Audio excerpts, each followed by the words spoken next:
flower in the crannied wall. I pluck you out of the crannies. I hold you here, root and all, in my hand, little flower. But if I could understand what you are, root and all in all, I should know what God and man is.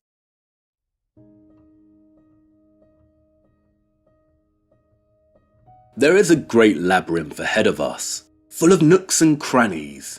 We are on a quest for hidden keys to gain a better understanding of medieval architecture and why it originated in the Middle Ages. What does a better understanding mean? Well, it all started with two Frenchmen, didn't it? Mr. Falconelli told us that the cathedrals once held a mystery, and Mr. Victor Hugo told us that classical architecture, which arose during the Renaissance of the 1400s and reigned until the beginning of the 19th century, had a dead set agenda on replacing and in turn destroying the medieval architecture of the Middle Ages. Together, these two Frenchmen suggest that medieval architecture had a secret that a force in our world did not want us to know about. So we're going to put them to the test. Is there a lost secret? Could Falconelli be correct? Do the cathedrals really hold a great mystery? Well, I can tell you right now, no, Falconelli is not correct. There is no lost secret, and the cathedrals do not hold a mystery. No, they hold many. That's right, the mysteries of the cathedrals, plural. You know medieval architecture, don't you? Of course you do. If we were playing a word association game and picked the word medieval, you'd shout knights on horseback, dragons, castles, moats, kings. And if I said the word Gothic, I bet you shout the following: dark, ghosts, cemeteries, monsters, bad makeup. And if I pick cathedral, maybe you'd shout gargoyles, spires, God, bells, prayer, choir, holy.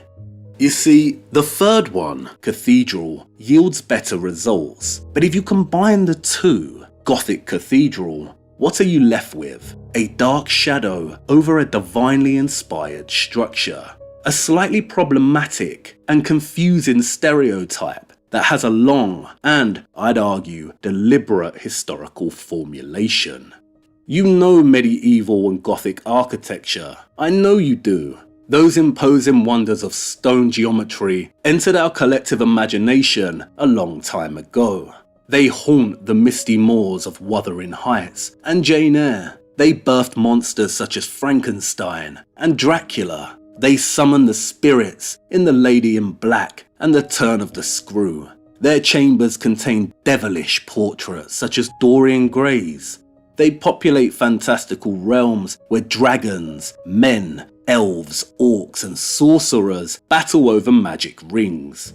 They are formed of the same stonework that clasps Arthur's sword.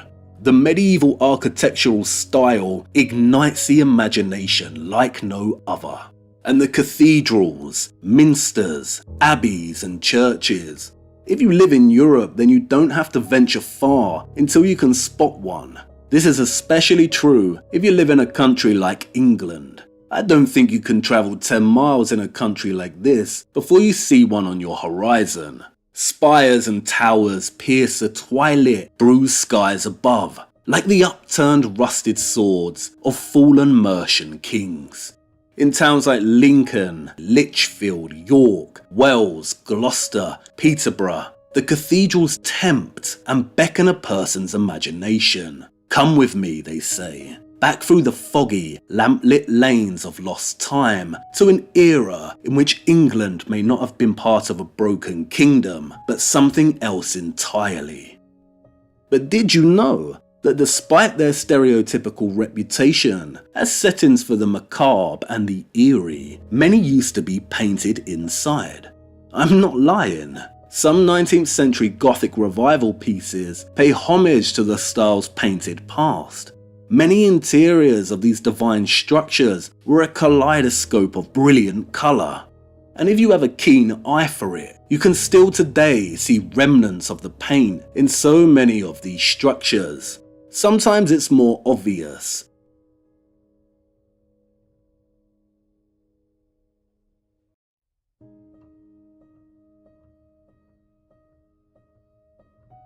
sometimes it's subtle.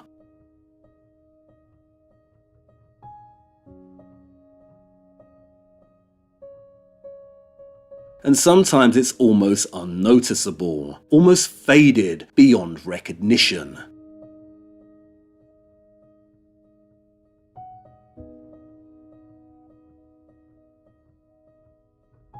Greens, blues, yellows, reds. They don't emphasize the colourful paint in the ghost stories, do they? And what's even more staggering is this. If you start visiting many medieval structures, you'll notice something. The stone outside, especially on the north and west facing exteriors, is very aged. As expected, right? If a minster is over 700 years old, then you'd expect time has left its mark, especially the places that don't get much sun. But if you venture inside, you'll see that the interiors, the piers and columns, etc., have not aged so dramatically. And why? Because they were not exposed to the elements, the weather outside. So why did most of the paint disappear? It wasn't time, no. It was scrubbed away by man. And why? Could the painting have told a certain story? A different story, perhaps? And painted by whom? Well, that's an obvious one, isn't it? Craftsmen. The butcher, the baker, the candlestick maker, the tanner, the painter, the shoemaker, the apothecary, the carpenter, the cloth maker, the mason. These are the guilds of the medieval period. The medieval stonemason was not just anyone with a mallet and chisel. They were highly skilled craftsmen, at once an architect, engineer, builder, an artist and visionary, with a boldness and courage like no other. The medieval stonemason system was a hierarchy of 3 classes: apprentice, journeyman, and master mason. The master mason oversaw a legion of different craftsmen, all working in unison to complete different aspects of these magnificent structures. And in the hunt for faded patches of paint, you may stumble across something else no less extraordinary: the mason's signature on the stone. They are usually in the form of little geometric shapes. Each shape is an individual mason's specific mark. It means a particular mason carved that particular block. I enjoy nothing more than hunting these out. Sometimes sites document all the mason's signatures and can point them out to you, but most of the time you have to seek them out. It's all about slowing down and starting to look closer. Sometimes from afar, an arch is just an arch, but if you really look, you may see traces of the work process. Individual stones numbered, indicating their intended placement in the arch. The nooks and crannies of real masonry. Southwell Minster is one of my favourite medieval structures of all time, and it holds one of the most stunning treasures in the world, its octagonal chapter house. If you can, then don't wait. Go and see for yourself the Leaves of Southwell, the finest stonework in all of England. This is not just naturalistic carving, it's a bower full of secrets within a larger forest of stone. The leaves, fruit, flowers are accompanied by animals, hounds catching hares, birds perching, and not just leaves, but buttercups, maple, wormwood, vine, oak, hawthorn, ivy, a rose, flower in the crannied wall. Look at the sublime arches and capitals. Each piece of stone is one block, and the masons have carved the leaves out of the same block, somehow hollowing the space behind them. Look at the star-ribbed ceiling and its centerpiece. And every time you visit, you discover something new. It's full of surprises hidden away. For instance, this capital holds a secret, and you have to sit down and look up to spot it. What's above and behind the leaves here on the capital? 2 little stone pigs tucked away and grazing. And it's not just Southwell. The attention to naturalistic detail is found all across medieval and Gothic stonework. We even see it honoured in the revival pieces. Look, butterflies resting on leaves, bees humming, and parrots nestling in the foliage. There's always a surprise waiting to be found. You see this little nugget of stone right here? That's a little mouse. And what does this reverence of the natural world tell us? Does it confirm Francis and Joseph Giles' assertion that although St. Augustine believed that man could best perceive God directly through faith, most medieval thinkers were followers of an alternative tradition, that of Boethius, who believed that knowledge of God could be attained through examination of the beauty and order of the universe. As Boethius wrote, men of reason sought the causes of things, why the sighing winds vex the sea waters, what spirit turns the stable world, and why the sun rises out of the east to fall beneath the western ocean, what tempers the gentle hours of spring, what causes fertile autumn to flow with bursting grapes in a good year. It was all about nature's secret causes. Could this be true? Did the medieval Europeans really believe that the best way to perceive God is through contemplation of the natural world? Where the wind shakes the leaves, there's God. The sound the brook makes as it navigates through stony outcrops, there's God. Nature's secret causes. And then there's the mystery of the Green Man. A figure of an anonymous man with a face made of or inextricably bound with the leaves. He's found everywhere throughout medieval architecture, usually hidden away somewhere out of obvious sight. He's the Where's Wally of medieval architecture, and you can have some fun travelling around from site to site trying to locate him. But what does he represent? A pagan god, a woodland spirit, a demon. Here he is at Southwell, with leaves ushering from his mouth. There are many green men to be found within this chapter house. Is he a pagan demon? Or perhaps he is a reminder, as Nigel Coates puts it, of the elemental link between man and nature. We come from the earth and we go back to it. Or as Tennyson said about his little flower, if I could understand what you are, root and all in all, I should know what God and man is. Nature's secret causes. They don't show you the naturalistic carvings in the horror movies, do they? And did you know that many, not all of them, but many cathedrals, minsters, abbeys and churches are cardinally aligned, especially in England? The choir is usually a line pointing toward the east, and the nave the west. Why would that be? Perhaps the skeptics would say, because Christianity is secret sun worship. But could there be another reason why a large majority of these structures, but not all, are aligned like this? If you're ever lost when out hiking around the European countryside and you've forgotten your compass but stumble across an ancient church, you may just be in luck. The nooks and crannies, the secrets and mysteries, we're after them. There is a great labyrinth ahead of us, so what's it all about?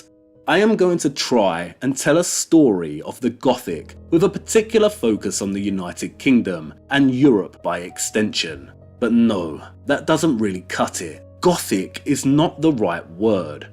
Gothic architecture was born in the 12th century and ended in the 16th century. Our inquiry transcends this period. I will also be exploring what came before. Okay, how's this? I am going to try and tell a story of medieval architecture and the Middle Ages with a focus on Europe.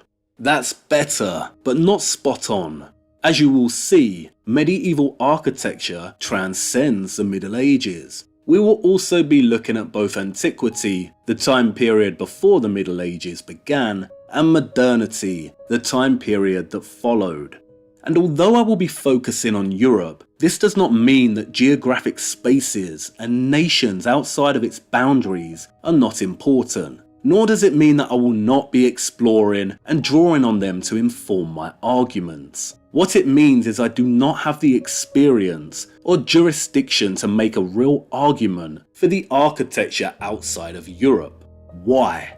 Because I cannot go and explore it firsthand. When I do discuss spaces outside of Europe, I will be engaging with them in an academic sense, i.e. with the historical literature, the arts, photographs and so on.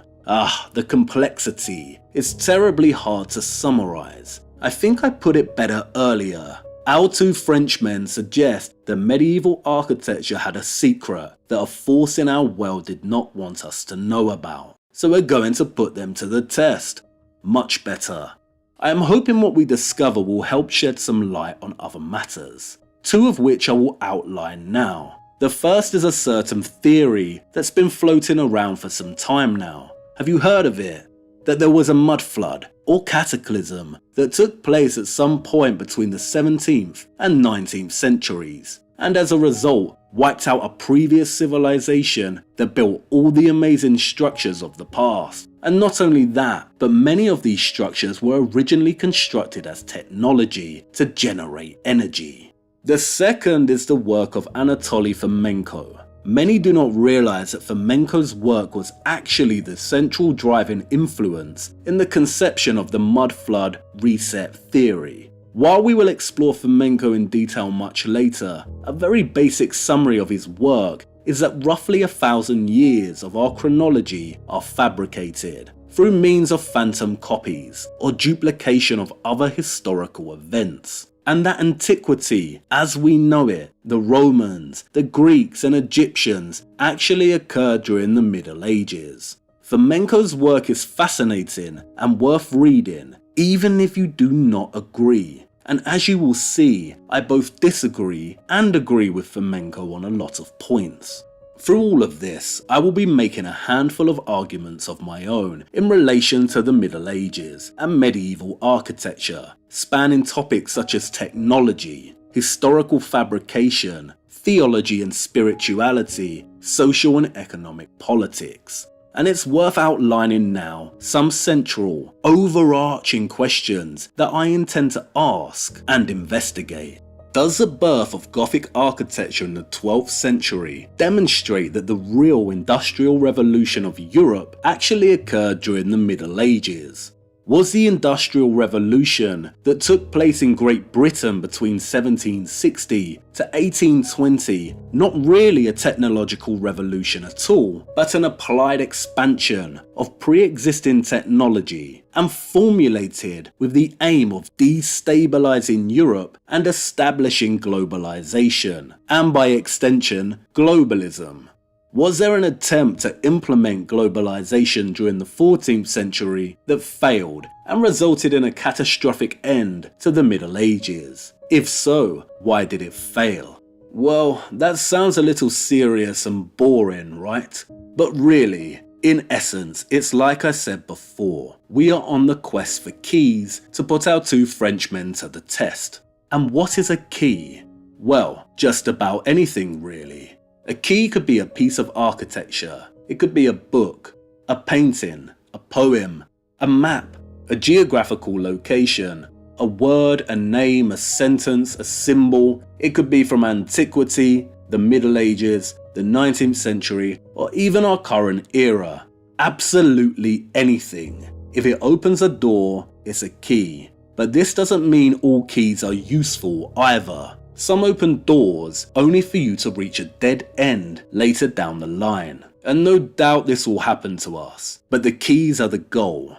And I'd like to share with you now one of the keys that we'll explore in much detail later. Finding keys is like falling in love or falling asleep. You cannot orchestrate falling in love, you can't force this one, and you cannot force sleep. You cannot will yourself to sleep with your mind. If you do this, you'll be up all night tossing and turning. But if you let go, it tends to happen naturally. You fall. It happens unexpectedly. Keys are the same. You can't find a key if you're looking too hard. If you're going here and there with a theory or preconception in mind, the keys find you. but you have to be open enough to even realise what they are.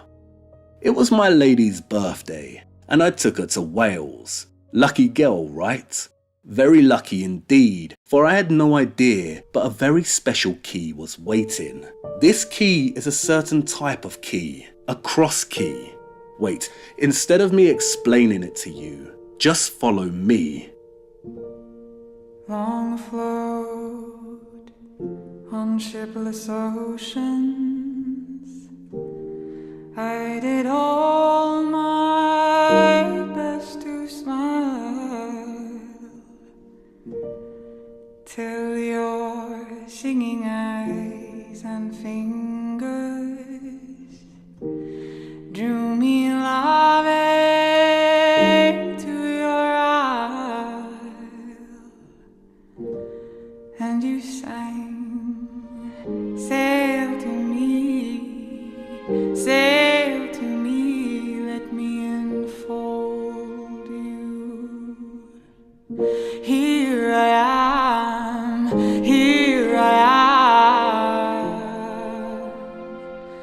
waiting to hold you.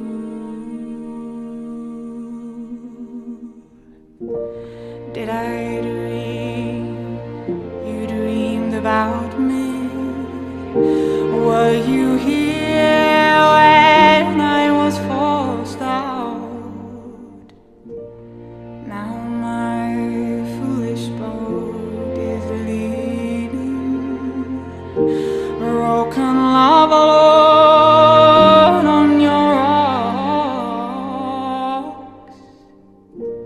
For you sing, touch me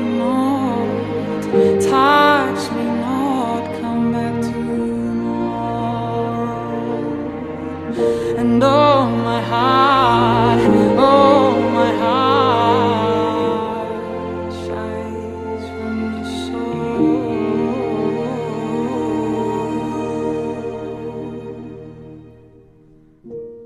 Well, I'm as puzzled as a newborn child, I'm as riddled as the tide. Should I stand amid the breakers, or should I lie with death my bride? Hear me sing, swim to me, let me enfold you. Here I am,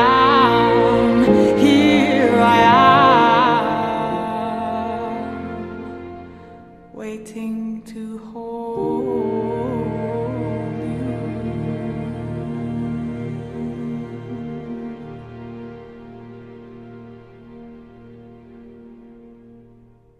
Do you know what this is? This is the living waters.